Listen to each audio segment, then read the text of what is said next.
에베소서 4장 1절에서 7절까지의 말씀. 주님은 항상 내 옆에 계십니다 라고 하는 제목으로 하나님 말씀 전합니다. 4장 1절에서 7절 개역개정 성경으로 제가 읽겠습니다. 그러므로 주 안에서 갇힌 내가 너희를 권하노니 너희가 부르심을 받은 일에 합당하게 행하여 모든 겸손과 온유로 하고 오래 참음으로 사랑 가운데서 서로 용납하고 평안에 매는 줄로 성령이 하나 되게 하신 것을 힘써 지키라. 몸이 하나요 성령도 한 분이시니 이와 같이 너희가 부르심의 한 소망 안에서 부르심을 받았느니라. 주도 한 분이시요 믿음도 하나요 세례도 하나요 하나님도 한 분이시니 곧 만유의 아버지시라. 만유 위에 계시고 만유를 통일하시고 만유 가운데 계시도다. 우리 각 사람에게 그리스도의 선물의 분량대로 은혜를 주셨나니. 아멘. 7절 이하로는 다음 주에 보기로 하고요. 앞부분 전반부를 보았습니다. 자, 에베소서는요 1장에서 3장까지를 전반부로 하고 4장부터 마지막 6장까지 후반부로 해서 나누어진다고 그랬어요. 3장까지 전반부에서 사도 바울은 에베소 교인들에게 오랫동안 감춰져 있었던 하나님의 계획을 말합니다. 오랫동안 감춰져 있었지만 이제 예수 그리스도 안에서 밝히 드러난 하나님의 그 비밀스러운 경륜, 목적에 대해서 이야기했어요. 조금 쉽게 말하면 교리적인 이야기들을 했습니다. 예수 그리스도를 통해서 드러나기까지 하나님의 가슴 속에 감춰져 있었던 계획은 이런 것들이었어요. 앞으로 가서 1장 4절 이하의 말씀을 봅니다. 1장 4절에 보면 그렇게 되어 있었어요. 곧 창세 전에 그리스도 안에서 우리를 택하사 우리로 사랑 안에서 그 앞에 거룩하고 흠이 없게 하시려고 그 기쁘신 뜻대로 우리를 예정하사 예수 그리스도로 말미암아 자기의 아들들이 되게 하셨으니 자녀 삼으셨다라는 말했죠. 그렇게 해서 이루어진 하나님의 자녀들 그 무리를 교회라고 했습니다.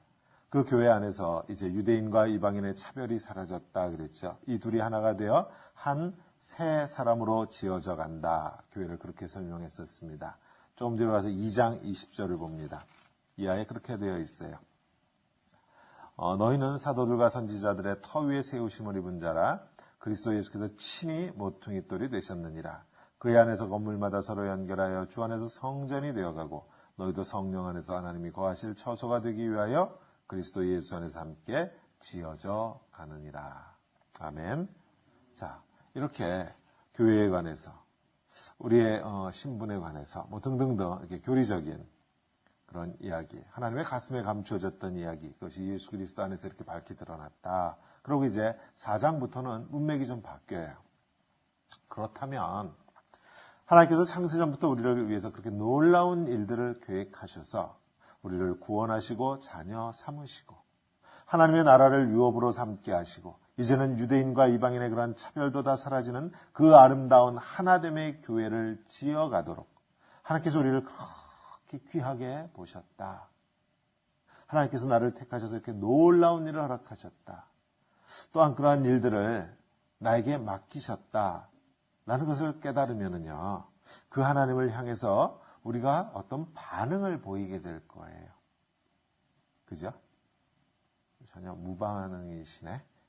고개를 끄덕끄덕 해주셔서 감사합니다. 반응을 하시네. 우리가 하는 반응, 이런 반응들이 있더라고요. 아니, 나 같은 것에게 어찌 그런 은혜를. 눈물 콧물 흘리면서 그런 반응을 보입니다. 그것도 한 가지 반응이기는 해요. 네, 질문을 좀 바꿀게요. 삼성이라고 하는 유명한 회사가 있죠. 1년에 신입사원을 몇 명이나 뽑는지는 제가 모르겠지만 신입사원들이 다 모여있는 자리에 이건희 회장이 지금도 회장인가? 잘 모르겠네. 전 회장인가? 하여튼 이건희 회장이 나타나서 신입사원 중에 누구 한 명을 딱 부르더니 이러한 일을 좀 해보라고 한다면 그 한 사람한테만 신입사원 중에 그 자리에서 그 신입사원이 어떻게 반응할 것 같으세요? 아니, 나 같은 것에게 어떻게 그런 일을 맡기십니까? 저보다 저 사람이 1등으로 들어왔으니까 저 사람한테 맡기세요. 그럴까요? 어떻게 생각하세요?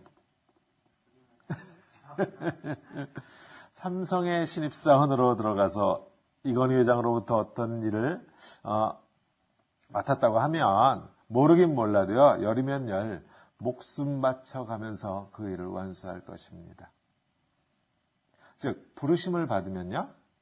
그에 합당한 삶의 자세가 있다라는 것이에요.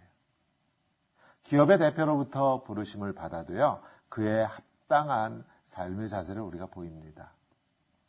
자, 본문으로 돌아오면 하나님으로부터 부르심을 받은 자에게도 뭔가 삶의 자세가 있을 것이에요. 하나님께서 이 땅을 구원하시고자 하는 그 큰 꿈을 이루시기 위해서 저 사람 말고 나를 부르셔서 그 일을 맡기시려고 그래서 나의 이름을 부르셨다고 한다면 내게서 기대되는 어떠한 반응이 있을 것입니다. 참 이상하지 않아요? 세상에서는 서로요 사장님으로부터 그런 부르심 받으려고 안달하죠. 또는 대통령이 장관이나 차관들 이렇게 바꾸려고 하는 어떤 시기가 있잖아요. 그러면요 너도 나도 청와대에서 전화 오지 않나 기다린대요. 대학 교수도 기다리고요. 혹시 나를 부르지 않나. 근데 하나님이 나를 불러주셨다고 하는데 그 부르심을 받은 사람들의 반응이 이건희 회장이 부른 것만도 못하다고 하면 참 이상한 거 아니에요, 그거? 그 반응이 뭔지 4장 1절에 이렇게 되어 있어요. 그러므로 주 안에서 갇힌 내가 너희를 권하는 지금 옥 안에서 감옥 안에서 갇혀서 편지 썼다고 그랬죠. 그러므로 주 안에서 갇힌 내가 너희를 권하노니 너희가 부르심을 받은 일에 합당하게 행하여 그랬습니다. 합당하게 행하라. 하나님의 부르심을 받은 사람들에게는 그에 합당한 태도가 있고 합당한 행동이 있다라는 것이죠. 그에 합당하게 너희는 행하라. 이런 건 아니죠. 구원받았으니까 부르심 받아서 구원받았으니까 나 이제 천국 가는 티켓은 확보됐으니까 이제 내 마음대로 살겠다라든지 구원받았음에도 불구하고 여전히 미워할 거 다 미워하고 싫어할 거 다 싫어하고 그저 내가 좋아하는 사람들, 나를 좋아하는 사람들 틈바구니에서 나오지 않으려고 한다든지 구원받았음에도 불구하고 여전히 세상 사람들 눈에 치사하고 째째하게 산다든지 이건 아니죠.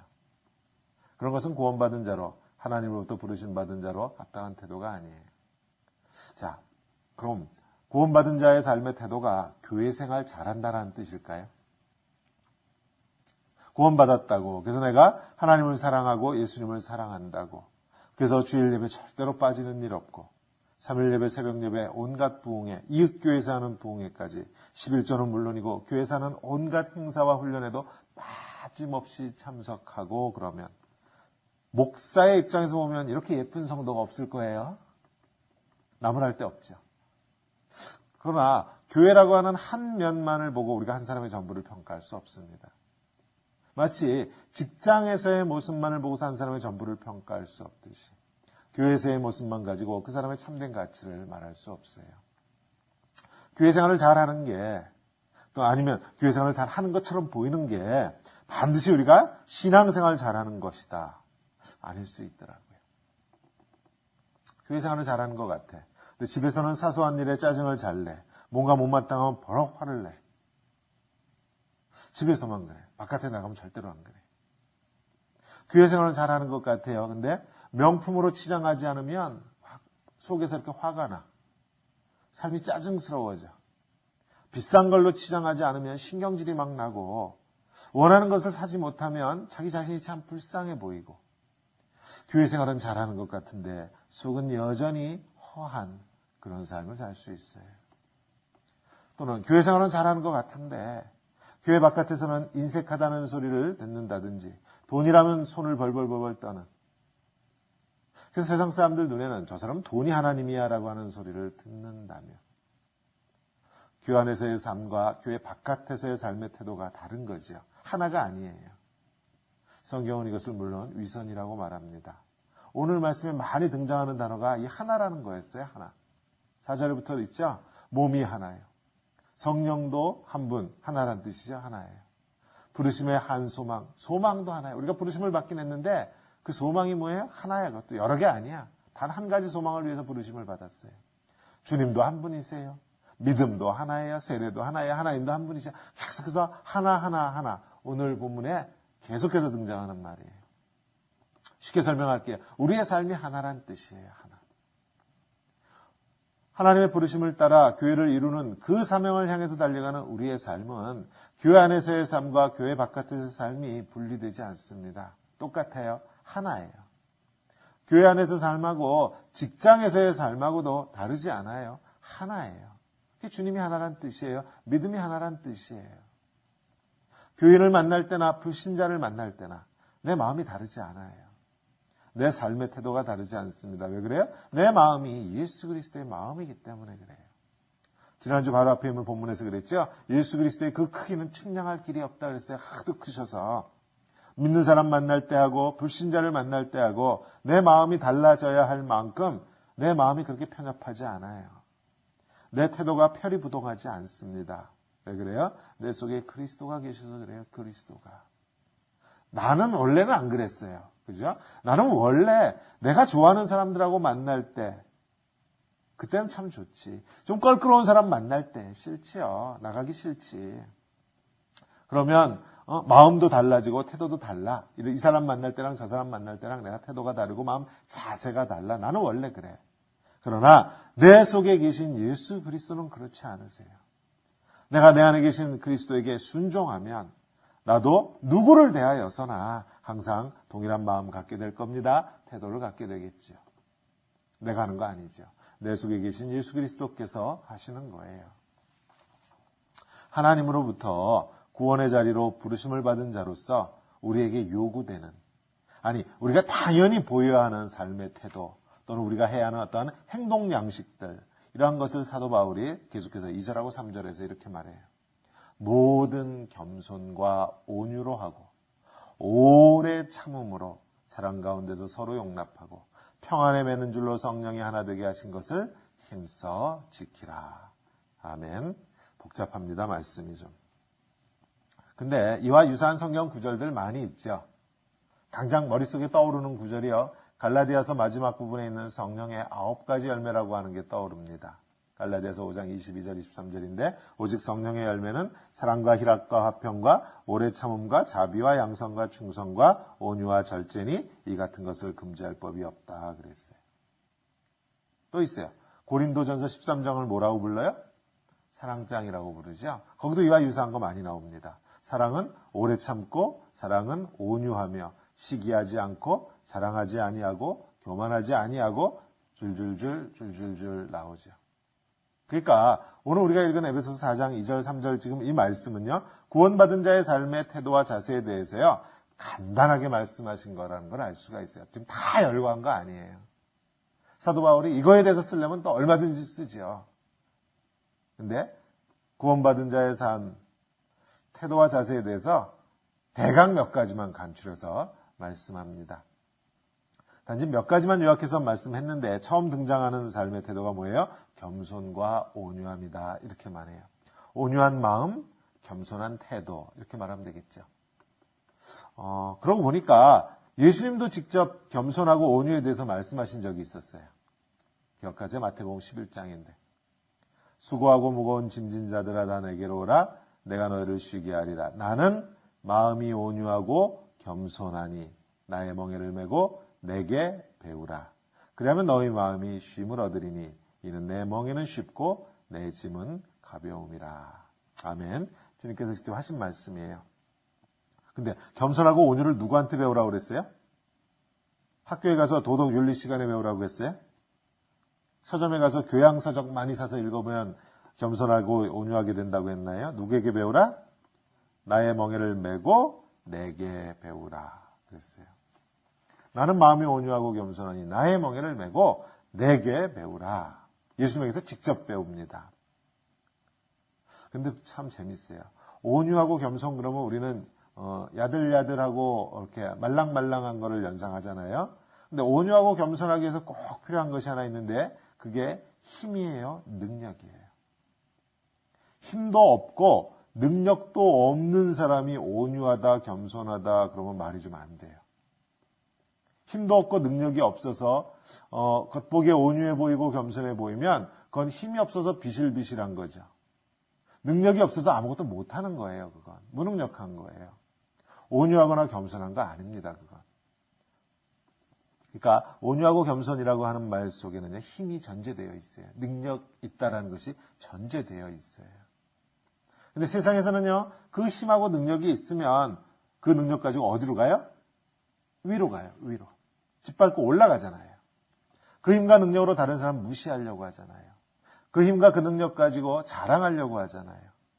온유한 마음이니 겸손한 태도니 하는 거하고 거리가 멉니다. 세상에서 힘을 갖게 되면. 그러니까 온유한 마음이나 겸손한 태도는요, 내게 있는 그 힘과 능력을 세상과 반대 방향으로 사용하는 것을 이야기해요. 온유하고 겸손한 사람은 자기에게 있는 그 능력과 힘을요, 자기 자신을 위해서 쓰는 것 아니고, 그래서 올라가려고 하는 것 아니고 다른 사람을 위해서 쓰죠. 즉 자기 자신을 위해서는요, 그 힘과 그 능력 쓰는 것을 포기하는 것이 온유와 겸손입니다. 그러니까 세상에서 온유와 겸손을 배울 길이 없어요. 어디 가서 배워요? 가끔 한 번씩 있어요.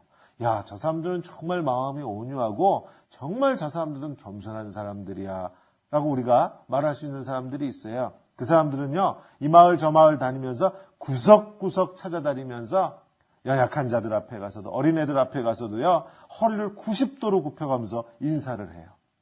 누구예요? 정치인들. 언제 그래요? 선거 때만 되면 그래요. 근데 선거 지나고 일단 자리에 올라가면 백성들 알기를 발톱의 때만치도 여기지 않으니까 참 이상해요. 90도로 허리를 숙일 때를 보면 그 사람들은 정말로 온유하고 겸손한 사람들일 것 같았는데 돌아서면 안 그러니 세상에선 온유와 겸손을 배울 데가 없습니다. 근데 그 온유와 겸손을 온몸으로 우리에게 보여주신 분이 있어요. 예수님이세요. 하늘과 땅의 모든 권세를 가지셨음에도 불구하고 이 땅의 모든 피조물을 자기 자신이 친히 다 만들었음에도 불구하고 그분은 우리 가운데 벌거벗은 모습으로 오셨어요. 우리에게 전혀 위협적이지 않은 모습으로 오셨어요. 우리를 오셔서 가르치려고 하지도 않으셨어요. 그냥 친구가 되어주셨어요. 나보고 벌거벗고 오라고 하면 저는 못할 것 같아요. 그분은 그 당시 높은 사람들하고 함께 어울리기보다는 아래 것들하고 어울리시기를 좋아하셨어요. 우리가 잘 알지만요, 자기보다 위에 있는 사람들하고 어울려야 세상 살기가 편하잖아요. 세상의 처세술은 그렇게 가르치죠. 줄 잘 서라고. 그 줄은 위쪽으로 향한 줄이지 아래쪽으로 향한 줄이 아닙니다. 근데 예수님은요, 전혀 반대 방향으로 가셨어요. 그분은 또 그것도 모자라 저 십자가에서 우리의 모든 죄를 다 받아주셨습니다. 세상은 누가 죄를 좀 있고 약점 있으면 어떻게 물고 늘어지지요. 어떻게든지 그걸 통해서 내가 좀 올라가는 발판을 삼으려고 하지요. 근데 예수님은 자신에게 있는 힘과 능력조차 사용하지 않으시고 다른 사람의 허물까지 덮어버리셨어요. 다른 사람의 허물은 내 힘이 되는 게 세상의 논리인데. 자, 구원받은 자에게 요구되는 삶의 자세가 온유와 겸손이라 했는데 그것을 배울 수 있는 유일한 길은 예수 그리스도입니다. 예수님을 보면 온유와 겸손을 사실 배우지 않을래야 배우지 않을 수 없어요. 혹시 그런 분들 있으세요? 하나님한테 그렇게 기도하는 분들. 하나님, 저 좀 겸손하게 해주세요. 하나님, 제가 겸손하고 싶습니다. 믿습니다. 하나님, 나를 겸손하게 해주세요. 나 온유한 성품 갖고 싶어요. 나 온유하고 겸손한 사람으로 좀 하나님 바꿔주세요. 그렇게 기도하시는 분들. 겸손을 기도하는 분들. 근데요, 이런 기도 할 필요 없는 기도예요. 이런 기도 안 하셔도 돼요. 우리가 온유하고 겸손할 수 있도록 하나님은 이미 우리에게 모든 걸 다 주셨어요. 뭘 주셨어요? 예수 그리스도. 이미 겸손할 수 있는 길을 열어주셨어요. 근데 겸손하게 해주세요. 그러면 도대체 어쩌란 말이에요, 하나님이. 예수 그리스도를 또 보내주세요, 우리한테? 이미 주셨어요. 겸손하게 나를 바꿔달라고. 온유한 마음을 품도록 나를 도와달라고. 그러실 필요 없어요. 그냥 저 십자가만 바라보시면 돼요. 저 십자가만 바라보시면 돼요. 내가 뭔가를 했다고, 교회 안에서 내가 뭔가 좀 했다고 자랑하려고 하다가도 저 예수 그리스도의 십자가를 보면 뭐 자랑할 게 있어요. 우리가 뭔가 했다고 하는 것도 결국 예수님이 우리에게 주신 그 힘과 그 능력 가지고 한 거잖아요. 겸손이 안 된다. 예수님 안 보니까 그래요. 우리가 겸손해지는 건요, 누구나 다 우리가 흔히 말하는 대가들 앞에 가면은 우리가 다 겸손해집니다. 바둑 두세요. 내가 아무리 바둑을 잡는다고 해도요, 저는 이런 분들밖에 기억이 안 나. 조치훈, 조은현. 요즘은 이 어린 사람들이, 이세돌, 이런 어린 친구들이 바둑의 고수들이라고 하는데, 그런 바둑의 고수 앞에 가면 우리가 다 겸손해질 수밖에 없어요. 어디 가기 가서 함부로 말을 놀려요.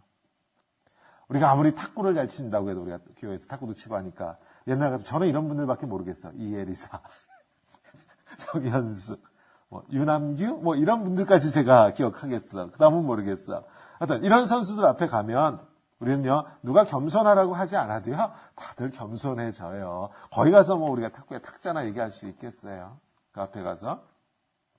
따라서 겸손한 행동은 저절로 나타나는 것이에요. 내가 누구하고 함께 있느냐에 따라 나타나는 행동이지 내가 겸손해야지 그래서 되는 게 아니거든요. 인생의 모든 어려움, 인생의 모든 문제들, 우리가 했다고 하는 성공, 우리가 찾는 어떤 보람 등등등 이런 것들 앞에서 내가 자랑하고 싶고 과시하고 싶고 한 까닭은요, 내 옆에 예수님이 계시지 않기 때문에 그래요. 예수님이 옆에 계시면 인생에 대해서 우리가 무슨 말을 할 게 있어요. 자, 보세요. 근데 예수님은 이 온유하고 겸손하시다고 하는 그것을 우리 지금 힘과 능력을 포기하고 사용하지 않는 게 온유하고 겸손이다 그랬는데, 예수님을 보니까 예수님 때로 화를 벌컥 내세요. 그죠? 성전에 올라가셨다가 돈 바꾸는 사람들 보고서 뒤집어 엎어버리셨어요. 그러니까 온유하고 겸손하다고 하는 게 그저 성격이나 성질이 말랑말랑한 것을 의미하지는 않아요. 그죠? 힘이 전제됐다고 그랬죠. 능력이 전제됐다고 그랬어요. 자, 온유하고 겸손한 건요, 예수님을 보니까 말랑말랑한 게 아니고 이런 뜻이에요. 초점이 맞춰진 삶이에요. 삶이 그 무엇과도 바꿀 수 없는 한 가지 목표에 초점이 맞춰져 있기 때문에 그 목표를 위해서, 그 한 가지를 위해서 자신의 힘과 능력을 다 쏟아부었기 때문에 그거 외에 다른 것에는 쓸 힘도 없는 거예요, 사실은. 말랑말랑해질 수밖에 없어요. 그 목표를 위해서 자신의 100%를 다 들여버렸기 때문에. 예수님한테 그 한 가지 목표가 뭐예요? 처음 공생애를 시작하실 때 예수님 이렇게 선포하셨습니다. 마가복음 맨 처음에 나오는 예수님 말씀이에요. 때가 찼고 하나님 나라가 가까웠으니 회개하고 복음을 믿으라 그러셨어요. 뭐가 가까웠다? 하나님의 나라가 가까웠다. 하나님의 나라. 예수님 말씀의 주제예요. 하나님 나라는 이와 같으니, 하나님 나라는 이와 같으니, 하나님 나라에 대해서 설교하셨어요. 오셔서 계속해서. 가까이 임한 그 하나님의 나라, 그것을 전하시려고 이 땅에 아기의 모습을 하고 오셨죠. 하나님 나라라고 하는 이 한 가지 목표, 그 한 가지 꿈과 관계가 있는 것이면 예수님은 전혀 온유하지도 겸손하지도 않은 것처럼 보여요. 이 한 가지 때문에. 그 한 가지를 향해서 모든 힘을 다 쓰셨기 때문에. 일부 바리새인들을 예수님 그렇게 미워하셨죠. 다 미워하신 거 아니에요? 바리새인이라고. 일부 바리새인들을 미워하셨어요. 그들이 하나님 나라를 제대로 가르치지 않아요. 그렇다고 자기들이 하나님 나라를 제대로 사느냐? 살지도 않아요. 그런데 자신들은 마치 하나님 나라에서 무척 높은 자리에 있는 것처럼, 마치 하나님 나라의 특권층인 것처럼 자기들은 그렇게 말하고 그렇게 행동하고, 실제로는 전혀 그렇지 않으면서, 그래서 그들로 인해서 하나님 나라가 잘못 전해지고 하나님 나라가 왜곡되는 거, 이걸 참으실 수가 없으셨어요. 그것 때문에 오셨으니까. 그것을 참고 만약에 눈 감는다고 하면 예수님에게 있어서 그거는 불의를 행하는 것이에요. 따라서 온유하고 겸손한 사람은요, 분명한 목표가 있는 사람들입니다. 그리스도인은 한 가지 분명한 목표가 있는 사람들이죠. 뭐예요? 하나님 나라예요. 하나님 나라. 누가 나를 좀 힘들게 해요? 내가 참아주어서 하나님 나라가 그 사람에게 소개될 수만 있다면, 전해질 수만 있다면 그거 참을 만한 거잖아요, 우리도. 내가 이것을 참아서 그 사람에게 하나님 나라가 전해질 수만 있다면 why not? 누가 내 돈을 좀 떼먹었어요? 내가 그거 참아주어서 그에게 하나님의 사랑이, 하나님의 나라가 전해질 수만 있다면 그럼 참을 만한 거예요. 그렇다고 또 상습적인 사람들에게 당하라는 말이 아니에요. 그건 어리석인 거예요. 그건 어리석은 거. 때로는 악한 거예요. 상습적인 사람에게 당하는 건 마치 마약 중독자에게 마약 주는 거하고 똑같잖아요. 때론 악할 수 있어요. 지혜로우셔야 돼요. 그러나 그렇지 않은 경우에 서로 믿을 수 있는 관계였는데 살다 보면 그럴 수 있죠. 그런 경우 내가 참아주어서 정말 예수 그리스도의 사랑을 전할 수 있는 기회가 된다면 그것도 참을 만한 것이죠. 자, 예수님의 성품은 따라서 예수님이 옆에 계신 걸 알면 저절로 배워져요. 우리는 누구라도 내 옆에 예수님이 있음을 깨닫는 순간 손에 들고 있던 돌멩이를 슬그머니 내려놓을 수밖에 없는 사람들이잖아요. 아내에게 화를 내려고 하다가도 내 옆에 예수님이 계신 것을 깨달아지면 그럼 뭐예요? 저 예수님이 내 아내를 얼마나 사랑하고 계시는지 알잖아요. 내 아내를 위해서 예수님은 자기 목숨까지 버리신 분이세요. 그걸 깨닫고 나면 어떻게 내가 아내한테 화를 내요? 만왕의 왕이신 예수님도 내 아내의 허물과 약함을 다 받아주시고 용서하시고 품어주시고 하셨는데 내 아내가 뭔 죽을 죄를 졌다고 내가 아내에게 화를 낼 수 있겠어요? 그래서 제가 그런 생각했어요. 우리가 이렇게 다짐하면 좋겠다. 그런 생각이 들어요. 누구에게든지 그게 뭐 아내가 됐든지 남편이 됐든지 뭐 교회 안의 형제 자매가 됐든지 뭐 우리 자녀들이 되었든지 누구에게든지 혹시 예수님도 용서하지 못한 그런 허물과 잘못이 있을 경우 그럼 나는 화를 낼 것이다. 그렇지 않으면 나 화 안 낸다. 화낼 일이 있겠어요? 미워할 일이 있겠어요?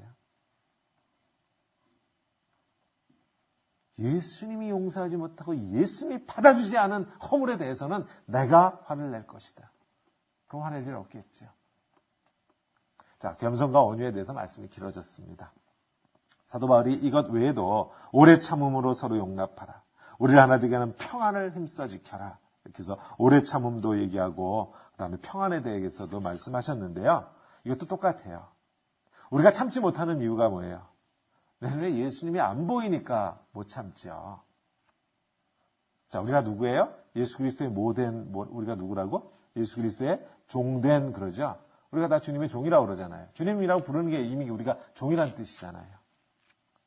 네, 우리 주인이신 예수님 오래 참으시는 분이신 거 잘 아시죠? 요즘 동계올림픽이 한참인데 뭐 요즘 난리 났어요. 한국이. 쇼트랙도 아닌 롱트랙이라고 부르대? 거기서 금메달 뭐 막 따내고 뭐 난리가 났어요. 도대체 어째 이런 일이 한국에서? 근데 만약에 올림픽 종목에 오래 참기라고 하는 종목이 있으면 금메달은 당연히 예수님이죠. 이건 분명하죠. 지금도 참으시는데 지금 이 순간에도 우리를 참고 계시는데 그분은 오늘도 하루 종일 나를 참아주셨더라고요. 예수님 비유를 하신 말씀 중에 1만 달란트 용서받은 죄인 이야기 있죠. 기억하실 겁니다. 오늘 내가 하나님 앞에 지은 죄는요 말로 다 할 수 없어요. 그분이 내 삶의 주인이세요. 그분은 내 죄만 참아주신 게 아니고 내 허물만 덮어주시고 참아주시는 게 아니고 저 사람 죄도 덮어주시고 참아주시잖아요. 근데 보세요. 하인인 주제에 내가 주인은 가만히 있는데 내가 나서서 화를 내면 우리말로 뭐라 해요? 방귀 낀 놈이 화낸다고 하나? 하여튼 이런 비슷한 격인 것 같아. 예수님이 저한테 그러지 않으셨어요? 주인이? 야, 너는 너나 잘해. 종인 주제. 나한테 혹시 그러지 않으실까? 그런 생각을 좀 해봤습니다. 자, 사도 바울이 또 오래 참음 말고 뭐에 대해서? 화평에 대해서 얘기하죠. 화평. 자, 우리가 화평하지 못하는 까닭도요. 예수님 내 옆에 계시는 게 안 보이니까 우리가 화평하지 못하는 거예요. 형제들이 막 싸우다가도 방 안에 아버님 들어오시면 싸우다가 멈춰야 되잖아요. 주님이 옆에 계신다고 하는 의식이 없으니까 싸우죠. 그러니까 화평하지 못하는 거예요. 그리고 우리가 싸우는 것들 시간 지나면 그거 가지고 왜 싸웠나 하는 그런 이유들 가지고 싸웁니다. 실제로. 때로 왜 싸웠는지 기억조차 못하는 거 가지고 지금 싸우는 거예요. 뭐 이건 예화 들게 워낙 많은데 저는 지금도 기억해. 제가 친구하고 막 싸운 기억이 나요. 지금도. 근데 지금 그때를 돌이켜보면 그냥 웃음이나 그거 가지고 도대체 왜 싸웠는지. 그때는 그게 죽기 살기라고 그러죠. 정말 중요해서 죽고 사는 문제였어. 그게. 네? 사실 아니었잖아요. 아니잖아요. 왜 싸워요, 우리가? 내가 옳아서 싸워요. 내가 옳으면 누군 틀리죠, 꼭. 그래서 싸워요. 근데 저 사람도 자기가 옳대. 나는 맞았고 너는 틀렸고 그래서 싸워요. 나는 좋은 분이고 너는 나쁜 놈이고 그래서 싸워요. 내 생각대로 저 사람이 그래 너는 좋은 분이고 나는 나쁜 놈이다. 그러면 싸움이 안 날 텐데 저 사람은 저 사람대로 내가 맞고 너는 틀렸고 그래서 싸웁니다. 주님이 그 자리에 계시면 싸울 수 없는 자리임에도 불구하고 우리가 참 열심히 싸워요. 자, 말씀 정리하겠습니다. 구원을 받은 자로, 하나님 앞에 부르심 받은 자로 그에 합당한 마음의 자세가 있고요. 삶의 태도가 있고요. 근데 그러한 마음의 자세와 태도는요, 예수 그리스도와 함께 있느냐 하는 데서 결정됩니다. 내 안에 예수님이 계신다고 하는 사실을 알면은요, 좀 화가 나고, 좀 억울하고, 좀 그래도요, 마음 다스릴 수 있고, 그리스도인답게 행동할 수 있어요. 내 안에 예수님이 계신다고 하는 사실을 알면, 하고 싶은 말도 하나님의 선을 생각하고, 교회의 덕을 생각해서 참을 수 있게 되죠. 내 안에 예수님이 계신다고 하는 사실을 알면, 사소한 일에 목숨 걸고 싸우지 않습니다. 하나님 나라와 관계된 일이 아니면, 그저 예수님 생각하고 웃으면서 돌아설 수 있어요. 그러면 예수 그리스도의 몸이라고 하는 즉 교회가 하나이듯이 성령님도 한 분이시듯이 하나님께서 우리를 부르신 그 소망도 하나님 나라라고 하는 그 소망이 하나이듯이 주님이 한 분이시듯이 믿음도 예수 그리스도에서 하나이듯이 결국 우리도 하나예요. 나도 하나예요. 모두가 하나예요. 예수 그리스도 안에서. 그리스도인인데 하나 아니고 여러 모습으로 사는 사람들 많습니다. 교회에서 보이는 모습 다르고 밖에서 다르고 아이들이 보는 아빠가 헷갈려. 어느 아빠가 진정한 내 아빠인지 헷갈려. 예수 그리스도께서 내 안에 계시면서 점점 그 세력을 넓혀 가실 때 통치권이라고 하죠. 우리를 다스리실 때 즉 내가 내 삶의 주인인 양 행세하던 영역들이 조금씩 성령님에게 넘겨드릴 때 우리의 감정 부분들, 우리의 의지 부분들 조금씩 넘겨드릴 때 그러면 나는 나와 하나가 돼요. 점점 내가 통일성이 있어져요. 우리는 그리스도 안에서 하나가 되어갑니다. 하나로 지어져 간다고 그랬죠. 지어져 가요. 보세요. 온유하지 않고 겸손하지 않고 오래 참음도 없고 화평함도 없고 그런데 하나가 된다. 말이 돼요? 온유하지 않은 사람하고 겸손하지 않은 사람들 이런 사람들이 모여서 하나를 만든다. 절대로 그런 일이 일어나지 않습니다. 모르겠어요. 혹시 우리 하나 되는 거에 관심 없는 거 아닌지 교회를 보고 있으면 가끔 그런 저 사람들 하나 되는 거에 관심이 있나 없나 하는 생각하게 돼요. 하나 되는 건 관심 없고 교회 안에서도 나만 더 잘 살고 나만 더 잘 먹고 나만 더 높이 올라가면 되면 그만이다. 혹시 그런 생각하고 있는 거 아닌가. 교회도 우리 교회만 잘 되면 된다. 이런 생각하고 있는 건 아닌가.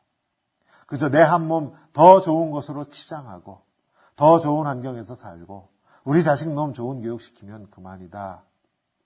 혹시 그런 것은 아닌가. 만약 그렇다고 하면 그분은 주님을 슬프시게 해드리는 분이거나 아니면 구원받지 못한 분이 부르심받지 못한 사람이지요. 교회 안에 있다고 해도 몸은. 우리를 부르신 하나님은 이미 앞에서 계속 이야기하고 있듯이 예수 그리스도 안에서 우리를 하나 되도록 부르셨어요. 하나 되도록. 그리고 그 하나 되면요. 우리 한 사람 한 사람이 예수 그리스도의 성품으로 변화되어 감으로써만 가능합니다. 다른 방법이 없어요. 그래서 주님이 그러셨어요. 내게 배우라. 온유하려고 애쓰지 마십시오. 겸손하려고 애쓰지 마세요. 오래 참으려고도 애쓰지 마세요. 화평해야지 그렇게 기도하지 마세요. 그 대신 어떻게 하라? 예수님이 내 옆에 계신다. 만왕의 왕이 내 옆에 내 주인으로 계신다. 그분을 보면 저절로 되는 것들이니까 괜히 애쓰는 척하지 마시고요. 주님이 내 옆에 계신다. 하루 종일 주님은 나와 함께 가신다. 그 임재 속으로 들어가셔야 합니다. 그 임재 속으로. 그래서 그분의 이름이요, 임마누엘이에요. 함께 하시는 분이세요. 유식한 말로 코람데오 그렇게 말합니다. 하나님 앞에서 우리의 삶의 자세예요. 하나님 앞에서. 항상 옆에 계시는 주님을 의식하고 있게 늘 하나님의 임재 가운데 들어가 있는 그러한 삶을 살고 계시기에 예수 그리스도의 이러한 성품, 이러한 그리스도인의 삶의 자세가 저절로 나도 모르게 나타남을 따라 내가 나와 하나가 되고 우리 모두가 주 예수 그리스도 안에서 하나가 되는 그런 아름다운 삶, 아름다운 교회가 우리를 통하여 온전히 이루어지는 줄로 믿습니다. 아멘. 기도하겠습니다. 주님 감사합니다. 우리를 불러주셨다 하셨습니다. 소망, 하나님 나라의 소망 가운데 불러주셔서 우리로 주 예수 그리스도 안에서 주님 닮아가게 하시니 감사합니다. 주님의 소원하시는 바 교회, 우리의 소원인 것을 고백합니다. 하나님께서 이 모든 것을 하나됨을 예수 그리스도 안에서 모든 만유가 통일되게 하시려고 이 모든 계획을 주님 안에서 이루셨다 하셨는데 하나님 그 꿈을 내가 이루어드리고 싶습니다. 회사의 사장이 불러도 삶의 자세가 달라지는데 하나님이 나를 부르셨는데 어찌 내가 어제와 같이 살 수 있습니까?